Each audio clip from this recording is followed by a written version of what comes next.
তিনি শহীদ রাষ্ট্রপতি জিয়াউর রহমানের হত্যাকাণ্ডের সাথে জড়িত ছিল। তিনি আত্মগোপনে থেকে এই মানবতাবিরোধী অপরাধে মাসুদউদ্দিন চৌধুরী সহ সরকারের সাথে তার একটা সংশ্লিষ্টতা ছিল। আপনারা জানেন যে মাসুদউদ্দিন চৌধুরীকে আমরা সেই মিস কেসে গ্রেফতার করেছিলাম। সেই মাসুদউদ্দিন চৌধুরীকে আমরা রিমান্ডে নিয়েছি, জিজ্ঞাসাবাদ করেছি। তার কাছ থেকে আমরা কিছু তথ্য পেয়েছিলাম। তারই সূত্র ধরে আমাদের ইনভেস্টিগেটিং অফিসার তিনি যখন ইনভেস্টিগেশন করতে গেলেন, তখন তার সাথে এবং তার পিএর সাথে জনৈক ঝন্ডু নামে একজন ব্যক্তির কথোপকথনের সূত্র পাওয়া গেল। তারই ধারাবাহিকতায় আমরা পরবর্তীতে জানলাম যে সেই ঝন্ডু আর কেউ নন, তিনি মেজর অবসরপ্রাপ্ত মোহাম্মদ মোজাফর হোসেন। সেই মোজাফর হোসেন এর বিষয়টা যখন আমরা পাওয়া গেল, তখন দেখা গেল যে গত জুলাই আন্দোলনে যখন মানবতা বিরোধী অপরাধ সংগঠিত হচ্ছিল, সেই সময় মাসুদউদ্দিন চৌধুরী এবং সেই মুজাফফরের মধ্যে অনেকবার কথোপকথন হয়েছে এবং আমরা তথ্য পাচ্ছি যে তিনি এই ফ্যাসিস্ট সরকারের আমলে বহুবার আমাদের পার্শ্ববর্তী দেশে উনি যাতায়াত করেছেন। বাংলাদেশে এসে তিনি আত্মগোপনে থেকে এই মানবতা বিরোধী অপরাধে মাসুদউদ্দিন চৌধুরী সহ সরকারের সাথে তার একটা সংশ্লিষ্টতা ছিল এবং সেই পরিপ্রেক্ষিতে আমরা আরও জানতে পারলাম যে সেই মোজাফফর হোসেন তিনি শহীদ রাষ্ট্রপতি জিয়াউর রহমানের হত্যাকাণ্ডের সাথে জড়িত ছিল এবং তিনি ডেজার্শনে ছিলেন এবং ইতিমধ্যে তিনি আমাদের বাংলাদেশ সেনাবাহিনীর তত্ত্বাবধানে আছেন এবং তার বিরুদ্ধে সেনা আইনে অন্য একটি কার্যক্রম চলছে। এইরকমই একটি অবস্থার প্রেক্ষিতে আমরা তাকে এই মানবতা বিরোধী অপরাধের সংশ্লিষ্টতায় তাকে আমাদের এখানে এনে জিজ্ঞাসাবাদের জন্য আমরা আবেদন করেছিলাম। তারই ধারাবাহিকতায় একটা প্রোডাকশন ওয়ারেন্ট ইস্যু হয়েছিল। আপনারা জানেন যে আমাদের বাংলাদেশ আর্মির অ্যাডজুটেন্ট জেনারেল অফিসের থেকে আজকে তাকে ট্রাইব্যুনালে হাজির করা হয়েছিল। ট্রাইব্যুনালে হাজির হওয়ার পরে আমরা একটি আজকে নতুন করে দরখাস্ত দিয়ে বলেছি যে তাকে জিজ্ঞাসাবাদ করা প্রয়োজন এবং আমরা 2 দিনের জন্য তাকে, এটাকে আপনারা রিমান্ড বলেন অথবা সেম হবে জিজ্ঞাসাবাদ যে অর্থেই বলেন, তাকে ইন্টারোগেশন আমাদের আইনে যেভাবে বলা আছে তাকে ইন্টারোগেশনের জন্য সেই আবেদনের পরিপ্রেক্ষিতে আজকে মাননীয় ট্রাইব্যুনাল তাকে 2 দিন জিজ্ঞাসাবাদের জন্য আমাদেরকে অনুমতি দিয়েছেন। আমাদের ট্রাইব্যুনালের ইনভেস্টিগেটিং অফিসার তার সুবিধা মতো তিনি যে কোনো সময় পরপর 2 দিন তিনি জিজ্ঞাসাবাদ করতে পারেন অথবা তিনি একদিন করেও জিজ্ঞাসাবাদ করতে পারবেন। মাসুদউদ্দিন চৌধুরী তৎকালীন সরকারের সাথে ঘনিষ্ঠতা, উনি একজন পলাতক খুনি হওয়া সত্ত্বেও অনেক পার্শ্ববর্তী দেশের সাথে তার যাতায়াত, বাংলাদেশ সরকারের সাথে তার ঘনিষ্ঠতা, সংশ্লিষ্টতা, কথোপকথন এবং জুলাই আন্দোলনে এই যে মানবতা বিরোধী অপরাধ সংগঠিত হলো সেখানে অনেক পরিকল্পনা তিনি বাস্তবায়নের সাথে জড়িত, যে অনেকগুলো তথ্য যেগুলো ইনভেস্টিগেশনের স্বার্থে আক্ষরিক করতে বলা মুশকিল। তবে আপনাদেরকে এইটুকুন বলি যে জুলাই আন্দোলনে যাতে এই যে নানান মানবতা বিরোধী অপরাধ যেগুলি হয়েছে তার সাথে তার অনেক সংশ্লিষ্টতা আছে, আপাতত আমরা সেগুলো পাচ্ছি।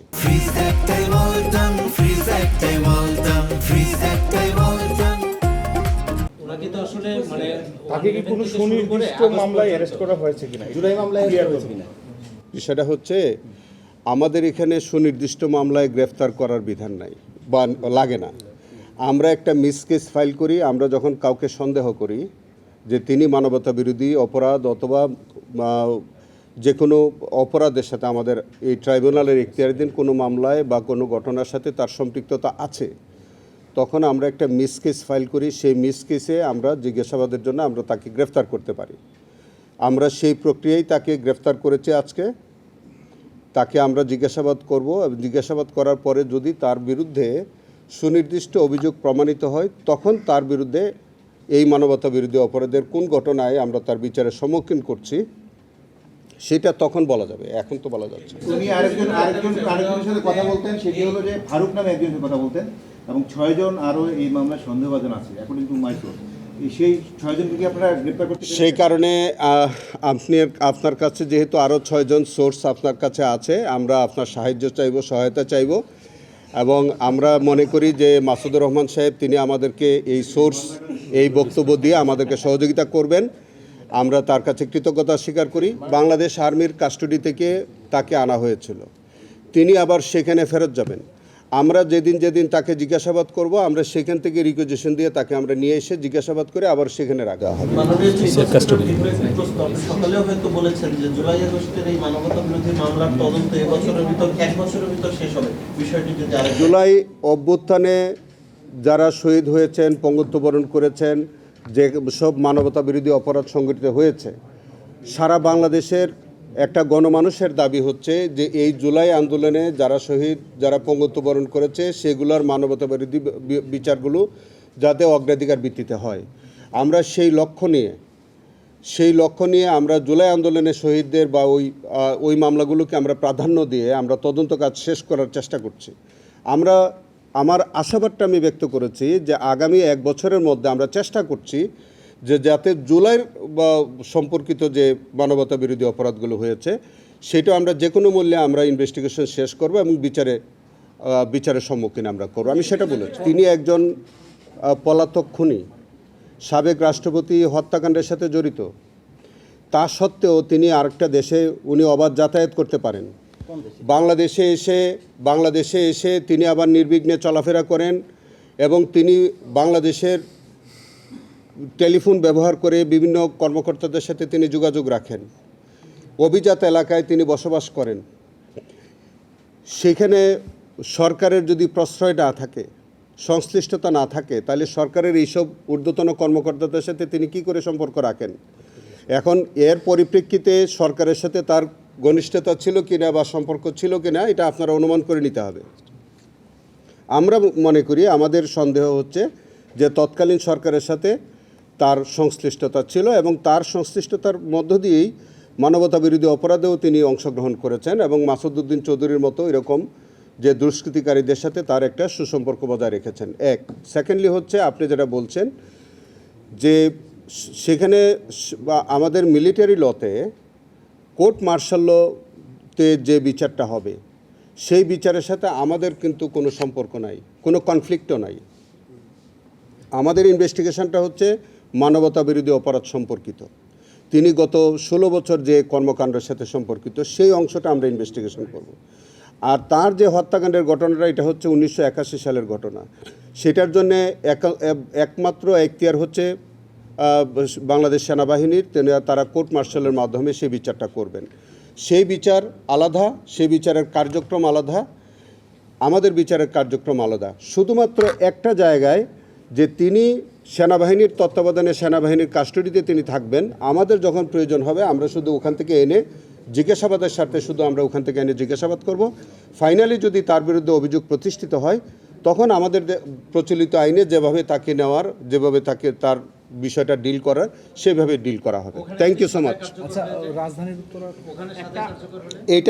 এটা তো শোনেন, যখনই একটা রায় কার্যকর হয়ে যায় আর বাকি পরবর্তী অন্যান্য কার্যক্রম এমনিতেই অটোমেটিক্যালি অ্যাভয়েড হয়ে যায়, তো সেই কারণে যদি আগে কোনো রায় কার্যকর হয় তাহলে পরের আর কার্যক্রম থাকে না, এটা অ্যাভয়েড হয়ে যায়। Thank you.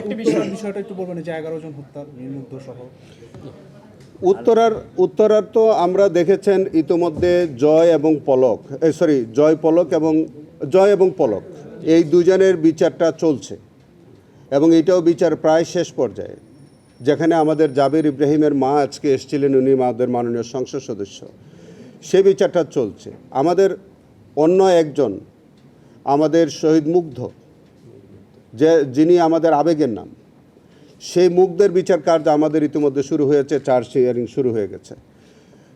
এছাড়া আরও যে হত্যাকাণ্ডগুলো হয়েছে এবং অন্যান্য যারা পারপেট্রেটর, যারা এটার সাথে সম্পৃক্ত, তাদের বিরুদ্ধে ইনভেস্টিগেশন আমাদের চলমান।